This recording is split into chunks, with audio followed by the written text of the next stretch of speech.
उधर एक और बड़ी खबर है, कराची में हमलों के बाद हाई अलर्ट पर पाकिस्तान। आत्मघाती हमलों में अब तक 10 लोगों की मौत, पाकिस्तानी रेंजर्स के 4 जवानों की मौत।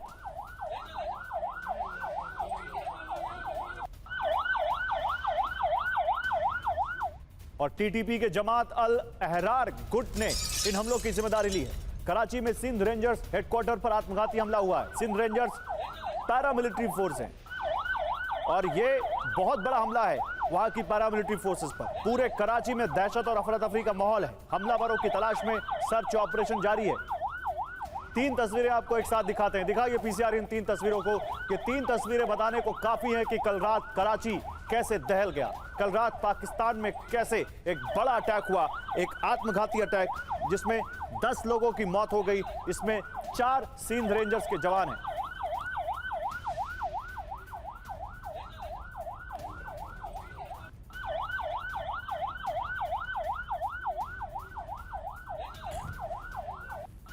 जनरल माथुर, मैं आपके पास आऊंगा पहले। जनरल माथुर, वैसे तो पाकिस्तान में कहते हैं ना कि जब बोया बीज बबूल का तो आम कहां से होए।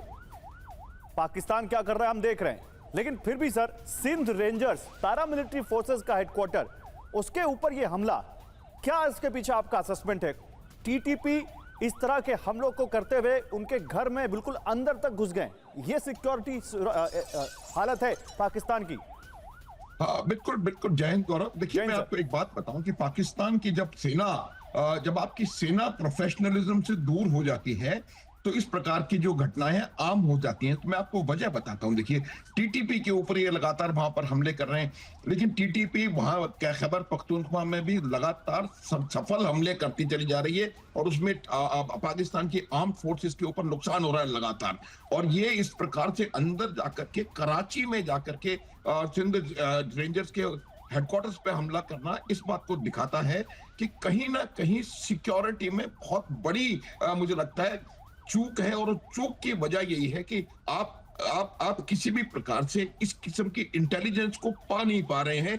उससे यह जाहिर होता है गौरव कि जो लोग हैं वो भी कहीं ना कहीं उनके कहीं साथ हैं। जो उनका इकोसिस्टम है इंटीरियर में पाकिस्तान के, चाहे वो कराची हो, लाहौर हो, इस्लामाबाद हो, रावलपिंडी हो, वहां पर वो लोग काफी इफेक्टिवली अपने इंटेलिजेंस सिस्टम को एस्टेब्लिश करने में संभव साबित हो गए हैं।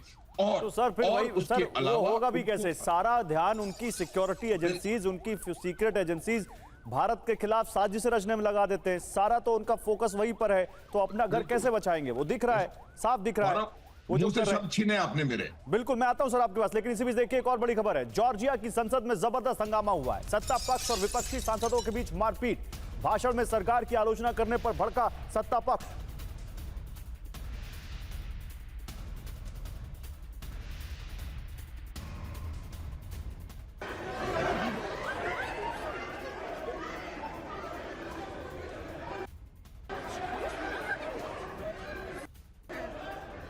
तो ये जॉर्जिया की संसद की तस्वीरें हैं। पक्ष विपक्ष में कैसे हंगामा हुआ है, लात घुसे चले हैं, एक दूसरे को पकड़ के पीटा है वहां पर सांसदों ने।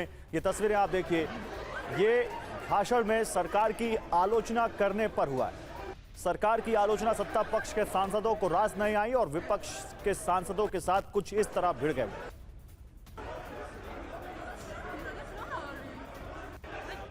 तो जैसा कि मैंने आपको बताया था, 4 बजे की 4 बड़ी खबरें। देखिए, फिर से जंग शुरू हो गई है। क्या ऐसा है? क्या ईरान फिर से विध्वंस करने जा रहा है? यहां पर क्यों? आइए 4 खबरें एक बार फिर से बताता हूं। इन चारों खबरों को ध्यान से देखिएगा ताकि आज आप समझ सकें फुल एंड फाइनल में हम आपके लिए क्या स्पेशल लेकर आए।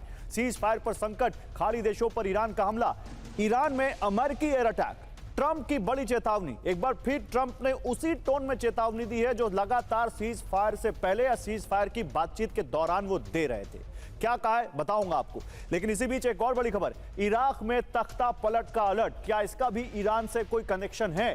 क्योंकि इराक के बगदाद के ग्रीन जोन में भारी तैनाती कर दी गई है। बहुत हाई सिक्योरिटी इलाका है ग्रीन जोन। और इसके अलावा रूस पर बड़ा मिसाइल हमला हुआ है। ज़ेलेंस्की ने एक वार्निंग दी है, यह भी हम डिस्कस करेंगे। लेकिन बिग वॉर पर चलते हैं और कुछ बात करते हैं। यहां पर ईरान की खाड़ी देशों पर सबसे नया हमला, IRGC की चेतावनी। क्या चेतावनी है, ये बात करेंगे आगे। ईरान के 10 सैन्य ठिकानों पर अमेरिकी अटैक हुए हैं। ट्रंप की वार्निंग, ये क्या, ये भी बताऊंगा आपको। इराक से लेबनान तक अलर्ट, नेतन्याहू के चेतावनी। तो वार्निंग, चेतावनी, ये लौट आई है वापस। अभी ज्यादा दिन नहीं हुए सीज फायर हुए,